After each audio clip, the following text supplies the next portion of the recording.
अगर भगवान तुमसे इंतजार करवा रहे हैं तो तैयार रहना, वो उनसे कहीं ज़्यादा देने वाले हैं जितना तुमने मांगा है। जिस तरह लोग मुर्दे इंसान को कंधा देना पुण्य समझते हैं, काश इस तरह जिंदा इंसान को सहारा देना पुण्य समझने लगे तो जिंदगी आसान हो जाएगी। मत सोच इतना जिंदगी के बारे में, जिसने जिंदगी दी है उसने भी तो कुछ सोचा होगा। बेवजह ही नहीं होती लोगों से मुलाकात, किसी से सबक मिलता है तो किसी से ज्ञान।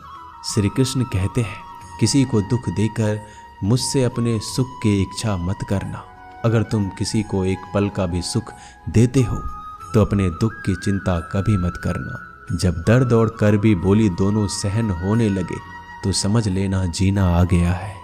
कौन क्या कर रहा है, कैसे कर रहा है, क्यों कर रहा है, इन सब से आप जितना दूर रहेंगे उतना ही खुश रहेंगे। हंसते रहो तो दुनिया साथ है, वरना आंसुओं को तो आंखों में भी जगह नहीं मिलती। जीवन में जो होता है वह किसी वजह से होता है, या तो वह आपको कुछ बनाकर जाता है या फिर कुछ सिखाकर। कटना, पिसना और अंतिम समय तक निचोड़े जाना गन्ने से बेहतर कौन जानता है कि मीठा होने का नुकसान कितना होता है। जब कोई दिल दुखाए तो सबसे बेहतर है कि हम चुप हो जाएं, क्योंकि जिन्हें हम जवाब नहीं देते उन्हें फिर वक्त जवाब देता है। अंधे बहरे गूंगे बनकर अपने लक्ष्य पर ध्यान देते रहो। यहाँ इतने खाली लोग हैं कि ना खुद कुछ करेंगे और ना करने वालों को कुछ करने देंगे, और उनका मनोबल भी तोड़ देंगे। लोग जरा सी बात पर आपको छोड़ देते हैं और भगवान जरा सी प्रार्थना से आपको थाम लेते हैं। कर्मों से डरिए, ईश्वर से नहीं। ईश्वर तो माफ कर देता है मगर कर्म नहीं। यह अटल सत्य है कि जैसे बछड़ा 100 गायों में अपनी माँ को ढूंढ लेता है, उसी प्रकार कर्म अपने कर्ता को आज नहीं तो कल ढूंढ ही लेता है। नीयत साफ और मकसद सही हो तो यकीनन किसी न किसी रूप में ईश्वर भी आपकी मदद करते हैं। जिंदगी में जितना शांत रहोगे अपने आप को उतना ही मजबूत पाओगे, क्योंकि लोहा ठंडा होने पर मजबूत होता है। गरीब रहोगे कोई ध्यान नहीं देता, मेहनत करोगे तो सब हंसेंगे, लेकिन जब कामयाब हो जाओगे तो सब जलेंगे। जिंदगी वो हिसाब है जिसे पीछे जाकर सही नहीं किया जा सकता।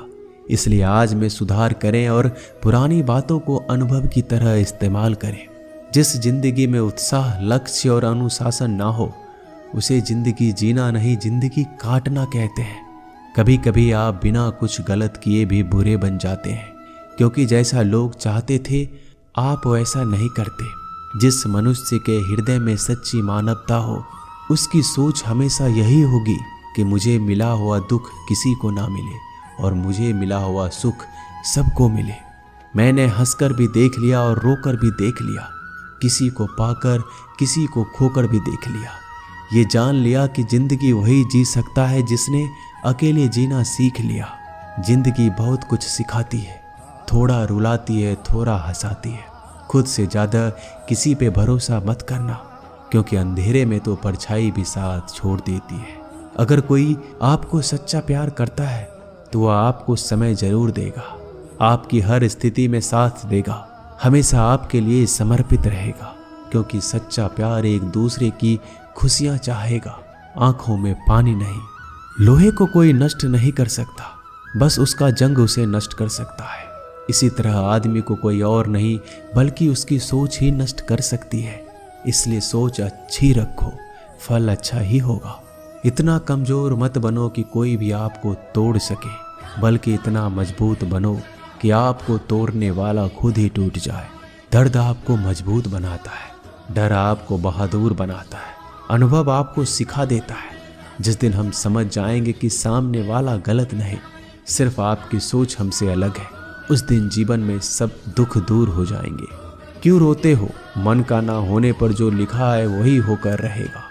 एक रास्ता बंद करने से पहले भगवान 10 रास्ते खोल देते हैं। गर्मी के मौसम में पत्ते सूखने के बाद भी पंछी घोंसला नहीं छोड़ते, क्योंकि वो जानते हैं फिर से बरसात आएगी और पेड़ पर नए पत्ते आएंगे। जो हुआ उसे भूलकर नई शुरुआत करो और याद रखो, जिसका कोई नहीं होता उसका भगवान होता है।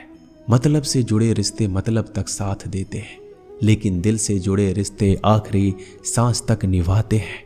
अच्छा काम करते रहो, चाहे कोई सम्मान करे या ना करे, क्योंकि सूर्योदय तब भी होता है जब करोड़ों लोग सोए रहते हैं।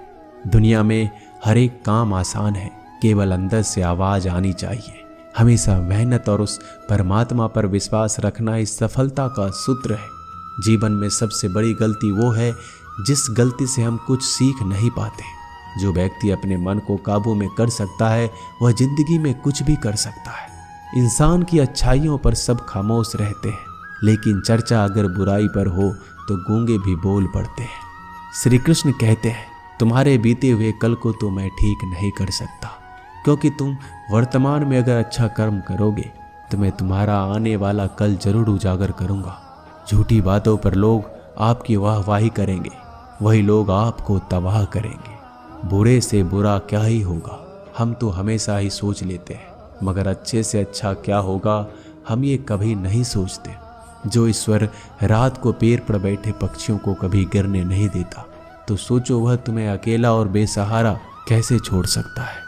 आज के ज़माने में कोई अपना नहीं होता, सिर्फ लोग तब तक साथ देते हैं जब तक उनका स्वार्थ होता है। अगर कोई अकेला है तो इसका मतलब ये नहीं कि उसे कोई पसंद नहीं करता, बल्कि वह अकेला इसलिए है क्योंकि उसने दुनिया की औकात जान ली है।